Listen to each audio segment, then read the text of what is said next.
Hello guys, मैं आनंद वर्मा आप सभी का स्वागत करता हूं आपके अपने YouTube channel before board exam में। दोस्तों आज हम बात करने वाले हैं ताबड़तोड़ तरीके से, बहुत ही फॉर्म में हैं और आज हम सभी का धज्जियां उड़ाने वाले हैं। और वो भी आज हम उड़ाएंगे दोस्तों किसका, एक्सरसाइज 9.1 का जो हमारा क्वेश्चन नंबर 4 है, और उसको भी आज ताबड़तोड़ तरीके से सॉल्यूशन करने वाले हैं। आपको भले ही समझ में नहीं आता होगा, लेकिन आज के बाद आप सारा क्वेश्चन को चुटकी बजाते हुए हल करने वाले हैं। तो चलिए आपके बीच ये क्वेश्चन है, और क्वेश्चन कह रहा है दोस्तों कि भूमि के एक बिंदु से जो मीनार के पाद बिंदु से 30 मीटर की दूरी पर है। क्या बोला क्वेश्चन, क्या बोला, जल्दी से आप देखिए क्या बोला है दोस्तों। यहाँ पे बोला है कि भूमि के एक बिंदु से, चलिए एक बिंदु हम ले लेते हैं, कहाँ पे लेंगे, भूमि पर। और यहाँ से बोला है दोस्तों कि भूमि के एक बिंदु से मीनार के पाद बिंदु, देखिए यहाँ पे मीनार है एक, और मीनार के पाद बिंदु तक क्या बोला है, मीनार के पाद बिंदु से 30 मीटर दूरी पर है। ये मीनार हो गया हमारा, और यहाँ से ये जो बिंदु है उसका दूरी कितना हो गया, 30 मीटर हो गया ना।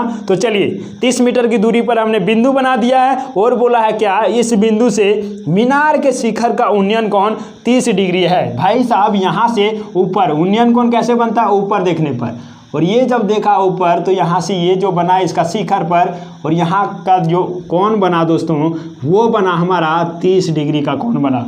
कोई दिक्कत आपको नहीं होना चाहिए। बोला था क्या, ये जो है हमारा ये बिंदु और यहाँ से मीनार के शिखर का उन्नयन कोण 30 डिग्री है, और यहीं की इसी के साथ कहता है कि मीनार की ऊंचाई ज्ञात कीजिए। मतलब आप समझ गए होंगे, मीनार हमारा कौन था दोस्तों, ये हमारा मीनार था, और इसी की ऊंचाई ज्ञात करने बोल रहा है, तो हम आसानी से ज्ञात कर देंगे और आप समझ गए होंगे।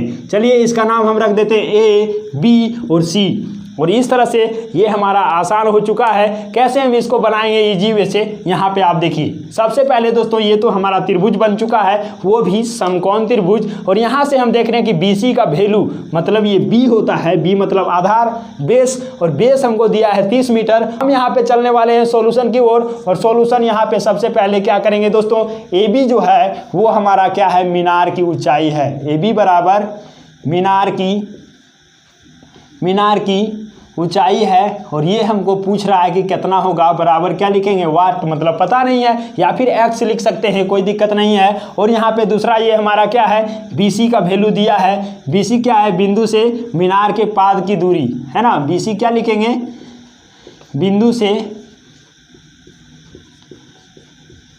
मीनार के पाद की दूरी,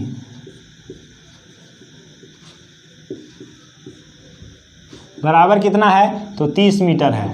या फिर इसको आप ऐसे भी लिख सकते थे कि मीनार के पाद से बिंदु की दूरी, दोनों एक ही बात हुआ, बिंदु से मीनार या मीनार से बिंदु दोनों एक ही हुआ, तो 30 मीटर है, तो ये हमने 30 मीटर लिख दिया। और यहाँ से हमको ज्ञात करना है AB, तो यहाँ पे क्या करेंगे दोस्तों, इस समकोण त्रिभुज में लेकर के हमको चलना होगा, और थीटा जो दिया हुआ है, एंगल हमको दिया है कितना डिग्री है, तो ये हमारा 30 डिग्री है, तो इसको भी हमने देख लिया। अब क्या करते हैं, समकोण त्रिभुज ABC में चलें, तो आप कहेंगे जी सर चलिए, और यहाँ पे हम आपको भी लेकर के चलते हैं। तो समकोण त्रिभुज क्या होगा, ABC में हम चले गए, ABC में चले गए भाई। चलिए तो हम यहाँ पे देखने वाले हैं कि यहाँ पे हमको ये हमारा B हो गया, और ये हमारा जो होता है वो P होता है। और दोस्तों यहाँ पे हम लिखने वाले हैं कि AB जो हो गया मीनार की ऊंचाई, देखेंगे ये हमारा AB है और मीनार की ऊंचाई है, और यही हमको ज्ञात भी करना है। मतलब x लेट कर रहे हैं, इसको हम x लेट कर लिए, P या फिर x दो भी लेट करें। और दूसरा जो हमारा है BC, और BC जो है दोस्तों वो है हमारा 30 मीटर दिया हुआ है, जिसको हम B कहते हैं। तो यहाँ से हमने BC क्या किया, बिंदु से मीनार की पाद की दूरी, बिंदु से मीनार के पाद की दूरी, या फिर ऐसे भी कर सकते हैं कि मीनार जो है मीनार के पाद से बिंदु की दूरी, दोनों एक ही हुआ, और वो कितना है, 30 मीटर है। तो हमने जल्दी से यहाँ पे लिख दिया है झटपट से 30 मीटर। और जैसे ही झटपट से लिखा दोस्तों, हमको एंगल दिख रहा है जो थीटा है वो 30 डिग्री का, तो हमने थीटा भी लिख दिया है 30 डिग्री। अब करेंगे क्या, तो करेंगे सर कि ये समकोण त्रिभुज जो हमको दिख रहा है वहाँ से चलते हैं। तो हमने क्या किया, समकोण त्रिभुज ABC में ले लिया, और ABC है कौन, तो ABC, यही हमारा समकोण त्रिभुज है। और जैसे ही यहाँ पे आएंगे दोस्तों, हमको पता है कि B और P का संबंध है, मतलब क्या, बेस और परपेंडिकुलर का संबंध, आधार और लंब का संबंध है। तो ये होता कहाँ पे है सर, तो होता है किससे, हमारा tan थीटा से होता है। तो tan थीटा बराबर होता क्या है, तो P/B होता है, और यही हमारा संबंध चाहिए। तो हम चलेंगे कहाँ से, तो दोस्तों tan थीटा से चलेंगे, tan थीटा से चले गए, क्या होता है ये, तो P/B होता है। अभी हमने यहाँ यहाँ पे भी बता दिया। और ये दोस्तों हमारा हो गया टेन थीटा बराबर पी बटा बी। अब क्या करेंगे, तो थीटा हमको पता ही है, तो थीटा की जगह पर कितना रख देंगे 30 डिग्री, और ये टेन थीटा है यहाँ पे रखेंगे टेन 30 डिग्री बराबर पी का मान पता है क्या, पी का मान पता नहीं है, लेकिन इसको हम ए बी लिख सकते हैं, और ए बी लिख दिया हमने।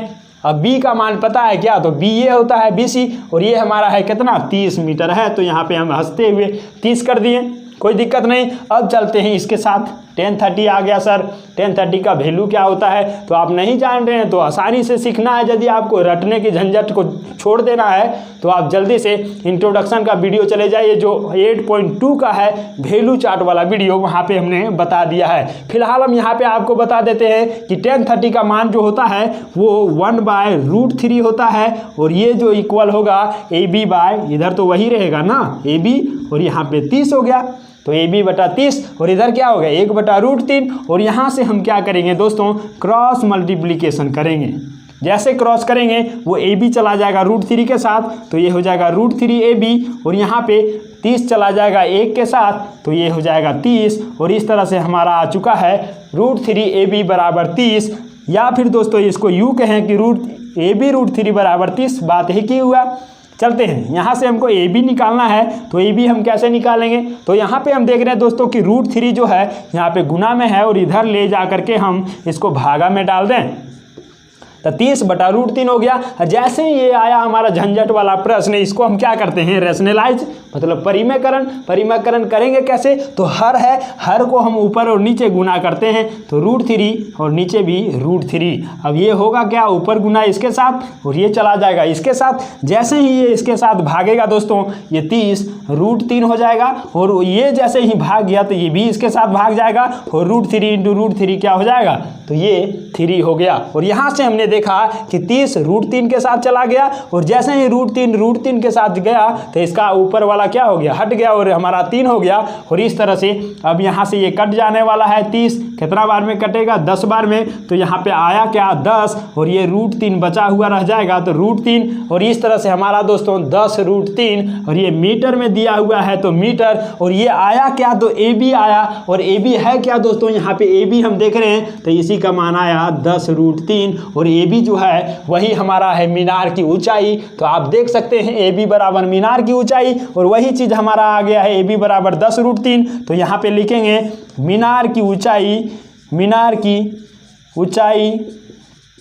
बराबर AB, और बराबर क्या हो गया 10 √3 मीटर। और इस तरह से हमारा जो प्रश्न में पूछा गया था कि मीनार की ऊंचाई ज्ञात करके दिखाइए, तो हमने इसको दिखा दिया भाई साहब 10 √3 मीटर जो होगा वही होगा आपका मीनार की ऊंचाई। तो दोस्तों इसको आप इजी वे से समझ पाए होंगे, हर एक स्टेप में आप हमने क्या किया है वो आप समझ पाए होंगे, और आप इसको जब बनाने बैठेंगे ना तो आपका कलम कभी रुकेगा नहीं, जब तक कि आप 10 √3 तक नहीं पहुँच जाएंगे तब तक आपका कलम रुकने वाला नहीं है। तो दोस्तों हमें उम्मीद है कि ये वीडियो आपको बहुत अच्छा लगा होगा। यदि अच्छा लगा तो दिल से लाइक कर दीजिएगा, चैनल को सब्सक्राइब नहीं किए तो जल्दी से कर लीजिएगा, और बेल आइकन को भी दबा दीजिएगा, और दोस्तों के साथ शेयर भी कर दीजिएगा। तो हम आपसे लेते हैं विदा, मिलते हैं अगले वीडियो में, तब तक के लिए bye, take care and love you all.